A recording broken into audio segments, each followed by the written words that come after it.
Before we proceed to our new lesson, let's have a short recap from last week's topic, which is anthropology and the study of culture. Good day, everyone. I am Miss Patricia Paula Gusi Alaquino, and I will discuss our lesson 3, which is becoming a member of society. In this lesson, we will focus on the context, content, processes, and consequences of enculturation and socialization, importance of norms, values, and status in society, and lastly, how an individual becomes a good member of society. So let's begin. From our previous lesson, we defined sociology as a scientific study of society and an academic discipline that attempts to assess individual group behavior as well as phenomena, and society as a group of individuals sharing a common culture, geographical location, and government. A society is characterized by the presence of the following elements. First, social solidarity. Second, shared identity and culture. Third, a common language. Then a large population. Next is definite geographical area. And lastly, political, economic, and social organization. Have you ever wondered what society was like before your lifetime? Maybe you wonder in what ways has society transformed in the past few centuries.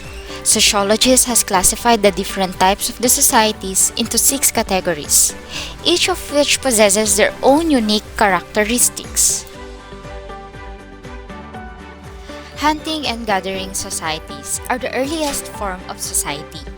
The members survived primarily by hunting, trapping, fishing, and gathering herbal plants. Horticultural societies is a society that rely on innovation of fruits, vegetables, and plants in order to survive, whereas pastoral societies began around 12,000 years ago. This society rely on products obtained through the domestication and breeding of animals for transportation and food.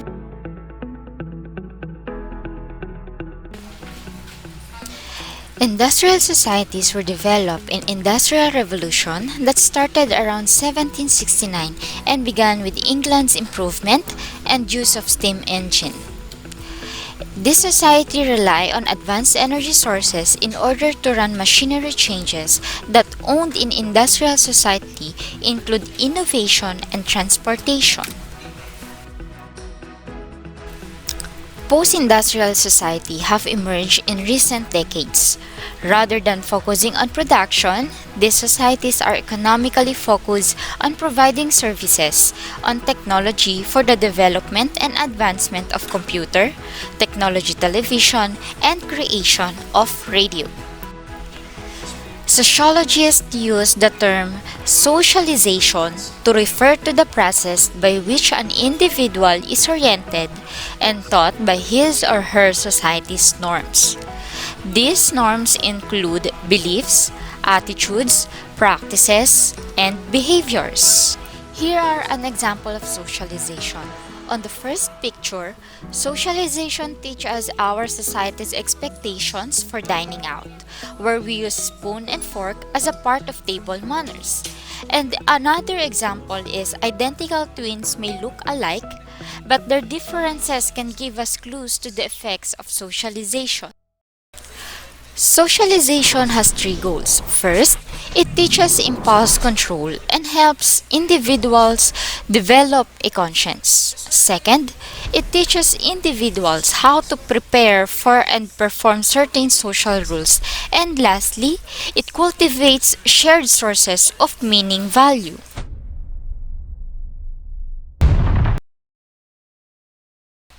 Now, let's proceed to enculturation. When we say enculturation, it is a process by which people learn the requirements of their surrounding culture and acquire the values and behaviors appropriate or necessary in that culture. Enculturation, therefore, occurs when cultural knowledge is passed on to the next barrier who will perpetuate and ensure the continuance of their tradition and practices. Overall, enculturation and socialization results to identity formation, norms and values, and lastly, statuses and rules. So what is an identity formation? Identity formation is a development of an individual's distinct personality. It is an individual's identity that is formed through his interaction with other people.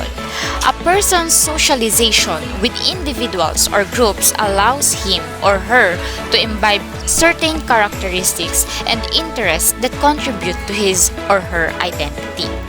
For example, the centuries of Philippine-Chinese exposure to Filipino culture made them imbibe facets of Filipino character in the same way Filipinos learned to love Chinese culture like food. On the other hand, norms and values are rules that guides the behavior of members of a society or a group.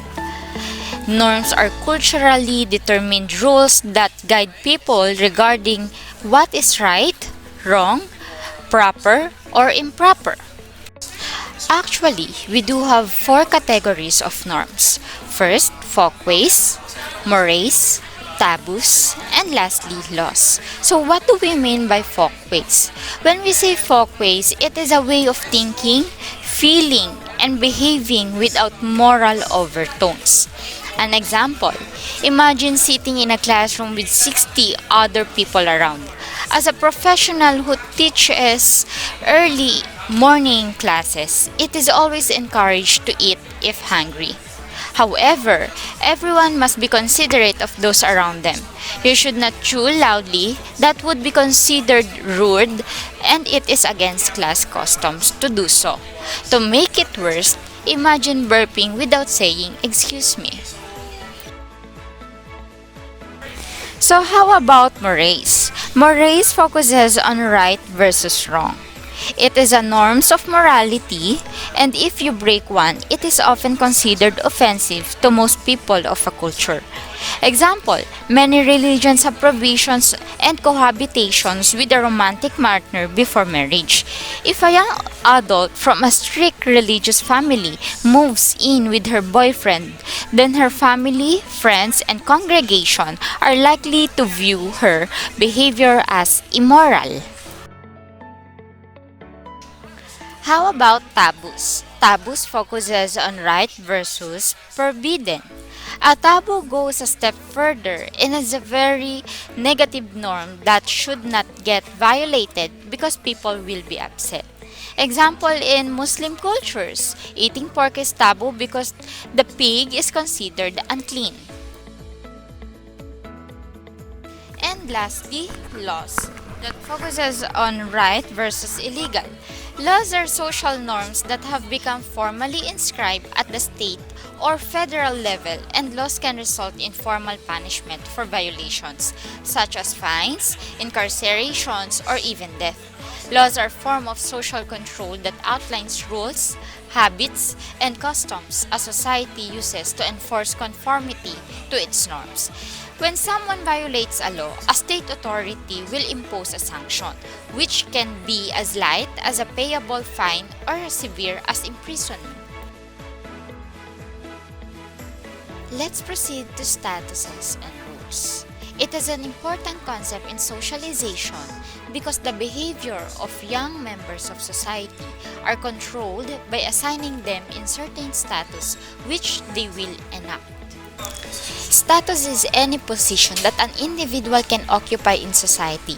It is not a rank position, but simply a label that implies certain roles that must be performed. For example, one can be a student, a singer, or a computer genius at the same time. Every member of a society occupy a certain status or position in society. There are two types of status, the ascribed status and achieved status. Ascribed status is a social position received at birth or takes on voluntarily later in life, whereas achieved status is a social position taken on voluntarily that reflects personal identity and effort. How about roles? Roles refers to the behavior expected of someone who hold a particular status. There are two types of role strains and role conflict. When we say role strain, it is a conflict among the roles connected to two or more statuses. It is a result from competing demands of two or more roles that view our time and energy. It rises when conflicting expectations are built into a single status, whereas role conflict occurs when conflicting expectations arise from two or more statuses that an individual occupies. And so that's it. That is the overall result of inculturation and socialization. And now, let's continue our discussion for the second section of this topic, which is deviance and conformity. So what is conformity? Conformity is a behavior in accordance with socially accepted conventions or standards. It is anticipated behavior to follow, and it is the desire to go along with the norms of groups of people so you will be accepted as an in-group person. Every society has a set of norms that people are expected to follow. The violation of social norms is called deviance. There are forms of deviance. First, ritualism. Second, patriotism. Third one is rebellion. And last one is innovation. Social controls involves teaching, persuading, and or forcing members and non-members of a group to comply with and not deviate from its norms and expectations. The idea of criminal behaviors are learned. Criminals are considered conformists when they tend to conform to the groups in which they associate themselves. In other words, one may learn deviant behavior based on their association.